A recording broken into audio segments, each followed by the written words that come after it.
3 দিনের একটা অশিক্ষিত ছেলে রাজু বলছিল আমার সঙ্গে থাকবেন তো, মানে টাকা আছে আর কি, আমার টাকা আছে আমার সঙ্গে থাকবেন তো। হয় তুই নেতা, তোকে কে নেতা বলে রে? তোকে যে নেতা বলে তোকে যে নেতা বলে সেটা একটা পাগল রে। এটা অশিক্ষিত বলে কিনা আমার সঙ্গে থাকবেন তো। যা জীবনে আমার এত বড় রাজনৈতিক জীবনে এই কথা উচ্চারণ করেনি কখনো।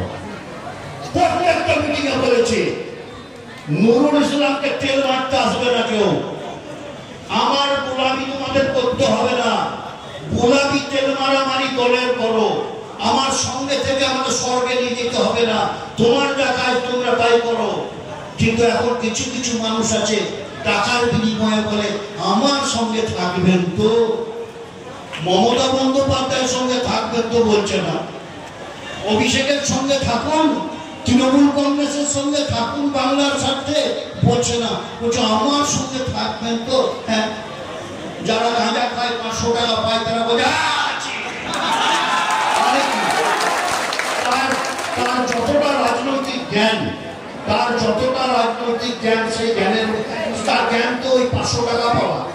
সে বলে হ্যাঁ আছে। এই হচ্ছে রাজনৈতিক জ্ঞান। এবং এই ধরনের জ্ঞান নিয়ে কখনো একটা দল পরিচালনা করা যেতে পারে না। এখানে বিশৃঙ্খলা করা যেতে পারে, গন্ডগোল লাগানো যেতে পারে, উদঙ্গলি করা যেতে পারে, তৃণমূলের লাভ হতে পারে না। তোমাকে যতক্ষণ মানুষ প্রকৃত নেতা না মনে করবে, তোমার মধ্যে নেতা সুলভ আচরণ তুমি যতক্ষণ না পাবে, তোমার মধ্যে থেকে যতক্ষণ নেতৃত্বের গন্ধ মানুষ না পাবে, তোমায় নেতা মানবে কেন? সবাই কি গাঁজা খায়? সবাই কি 500 টাকা লাগে গাঁজা খেতে? লাগে না।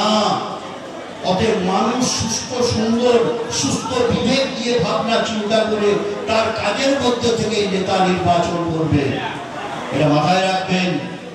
আজ যদি একটা গন্ডগোলের পরিবেশ তৈরি হয়, ভয়ের পরিবেশ তৈরি হয়, তৃণমূলের বদনাম হবে, তৃণমূলের বদনাম হবে। আমি যদি আজকে কাউকে একদম বলি আমি একটা ডন,